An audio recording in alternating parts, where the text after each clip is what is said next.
My 24M girlfriend, 24F, is unusually buying new bras and panties.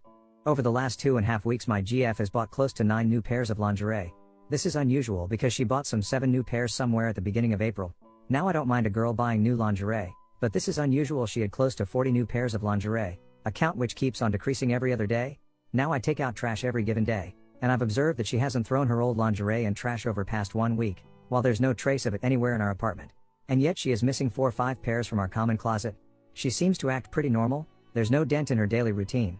But it boggles me why she is on this lingerie shopping spree. It's not like she is amassing a stockpile of lingerie. Her lingerie count is somewhat unchanged from the time before this madness. I couldn't find trace of her old lingerie. Am I being paranoid? Am I missing something here feminine that's otherwise normal? Should I ask her anything about it? TLDRGF buying new lingerie every few days, while leaving no trace where she threw her old ones. Update, I might ask her while we drive down to the train station in next 30 minutes. We'll keep you guys posted. Update 2, alright, I chatted with her while driving. I started off by asking her directly as you/fight Maxmaster suggested. She said something like she hasn't been feeling good about her underwear fitting, old and new, while at work. So she has taken a new vow: if she finds any underwear incredibly uncomfortable, she will throw it off immediately. I asked her I haven't noticed any in our trash, maintaining my casual tone, and she said since we spend most our daytime at work she disposes it off in her workplace bin and carries pair of change underwear, like most women do. I even said to her jokingly, "Oh, I was worried you were sealing your undies on eBay or something," just to get some kind of an answer, and she oohed my remark. Do women do that at work or get rid of their old undies when they find it uncomfortable like this? I could really use your insight on this. TBH, we moved together at the beginning of this year and this is the first time I've moved in with a girl, in a relationship. I don't know what else I could do, since she has made it clear she drops it off in work trash and has shown no intention/fetish to sell it online. But overall, I tried to make this conversation as just out of curiosity as I could. Update 3, this is way too overwhelming. I am heading back home and taking a day off. I know I might be overreacting, but somehow it just doesn't sound right. The conversation we had an hour ago. Might talk to her again during her lunch break. Update 4, seriously guys, thank you. I've been glued to my phone all morning long, except driving back home. It took me a lot of self-convincing to gather clues for a possibility that my GF might be selling it online. Back at home, we have placed to archive open mails, receipts, bills and other important documents except for our social and other personal items. There were 6 receipts in total, 2 from Victoria's Secret and 3 from Target and 1 from Macy's. Against my rough counting, she had amassed some 28-30 pairs of new lingerie, including the one at the beginning of April. 2 of these receipts had Karen's name on it, my GF's elder sister. I believe Karen has some kind of rewards card from Versus. That itself accounts for 40% of her new purchases. Till now I thought she had probably purchased 15 pairs, give or take. I don't want to invade her privacy by sneaking her bank statements, because that would be a bit over the line. I cannot believe that she spent $1,100 plus on lingerie over past 45 days. That by itself is so effing unusual. It's also odd that she hasn't paid using our red card at Target. We have Target app on our phones. I am calling my brother over to get some clarity. I don't know if it would be right to log into her laptop and see her browsing history to confirm if she's selling her underwear online. I am just numbed ATM. Update 5, I spoke to my brother and saw some of your comments. I've decided to confront her in person when she's back home. I don't want to take any chances or let any form of miscommunication trigger chain reactions for questions that might be unwarranted to her. Update 6, you know you have one of those days when all the hell breaks loose, and this was one for me. I skipped lunch break phone call in hopes I can talk to my GF when she gets back home. Spoke to Karen and her mom in the meantime to ensure if she isn't in some kind of financial mess or other kind of trouble. But it takes one effing truth to destroy it all. You guys, my GF saw this post at work and she immediately knew it was me posting it here. I didn't realize this, leaving rest of her day off. Some 4 hours ago my GF confessed that she was sleeping with some guy she met at her work gym. Since the beginning of March. Fuck me. She met this guy at her work gym some 8 months ago. This guy is not even from her workplace. He works at this other startup, in a different building of this corporate park. She said things got all heated up late February after one afternoon. I effing though she stopped going to gym owing to her hectic schedule after her promotion late November. But there she was, going to gym all along. From the day she started sleeping with this guy, she told her coworkers she has switched gyms across the street. I haven't even cared to ask where they did it. The missing underwear, this is so messed up. Sick. She had this realization midway in March that this was wrong. I don't know why I never saw this side of her, but she began buying new underwear and throwing it off as some effing guilt ritual. She said she couldn't get off that guilt of wearing the same underwear in bed with me as she worn hours earlier sleeping with that MF. Do you know how disgusting that feels? Who effing does this, throw underwear because you want TP dust off guilt from having it worn during sex with a guy you've met and barely known? I was stand still, but I held up for the moment. She says she was confused and that she has backed away from this guy's advances since past 1 week. I don't believe any word of it.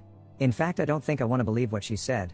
Also, the tossing her underwear at workplace was an excuse, yes. Because back then I was driving and she didn't know how to react or what to say. So she made that excuse up. And here I was worrying whole day what it could be. I later called Karen because we were both emotionally drained. I didn't even wait a bit after she arrived. Even Karen was shocked by the ramble. She later called me, because I had already left them in our apartment. It took me a while to get my thinking right and call my brother. I'll be crashing at his house for now. Honestly, I don't even want to see her face ever. How can someone lie so perfectly? How can someone be so cold that they show no emotional change or discomfort when sleeping with two people? WTF, she slept with me hours after she slept with that idiot?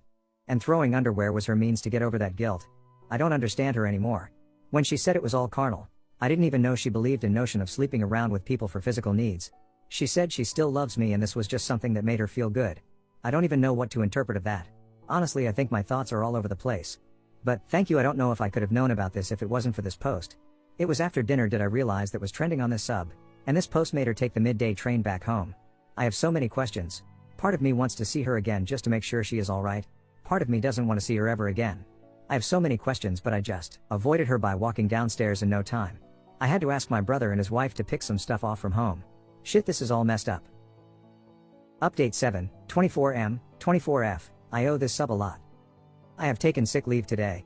I just wanted to say a huge thanks people who have commented to my post from yesterday. I wanted to let you guys know that I have read each and every comment up until late last night. If it wasn't for your awesome responses, I would have never even dared to ask her about her behavior in first place, or she would have never come back home early to confront me about this. After viewing that post on Reddit, I was able to get some sleep. Yes, I'm at my brother's place, while she is staying with Karen, who is her sister BTW.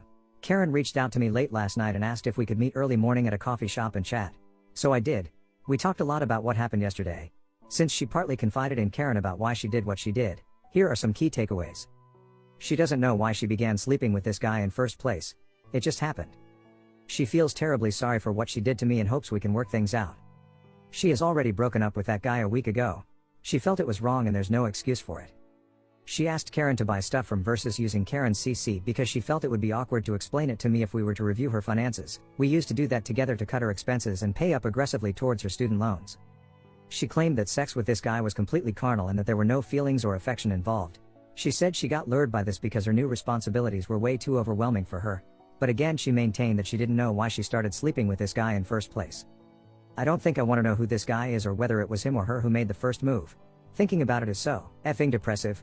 I should have noticed how she was able to maintain her body in spite quitting gym late last year. That being said, I still don't understand what must have made her impulsively sleep with that guy and jeopardize our relationship in first place. I think I'm gonna eventually weigh in those reasons before I decide as to what to do next. I have been trying to assess if I could have picked up any cues that are otherwise typical to a cheater. And it's so strange that she hadn't had any of those characteristics. I mean, the fact that she confessed she was able to convince her coworkers that she goes to gym across the street instead of using the free gym at her workplace by itself is so infuriating. I don't think I would have ever doubted her cheating on me, because you don't see those cliched staying late after work or texting someone constantly symptoms when she was around at home.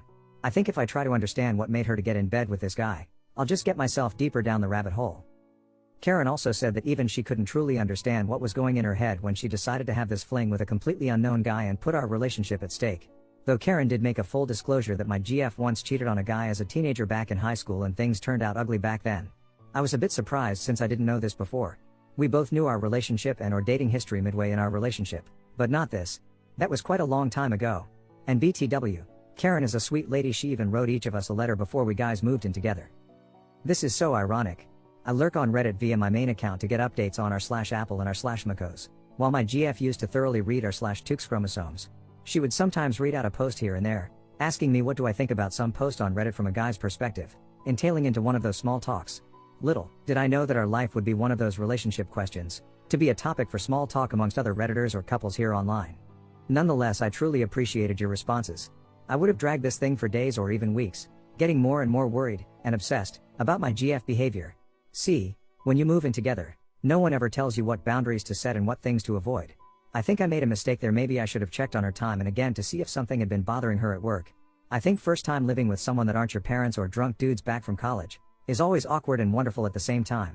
Don't take it as an advice but as a takeaway from my ill-fated experience. Just ask your so time and again if he or she has anything to share that's bothering him or her. I know this sounds like a dumb thing to ask, but when you are new in a relationship or have upped your relationship status, we tend to worry more about getting the dynamics of relationship or new arrangement right, instead of worrying about feelings of that person. I expected that we might get bored of each other one fine day as we grew older and I might end up buying candles at Target to spice things up, but not this. When she was drained back from work after her promotion, before we moved in, I seriously thought it would be better if I give her own time and not bring work talk during dinners or when we hung out together. Little did I realize that this could have made her look for comfort elsewhere.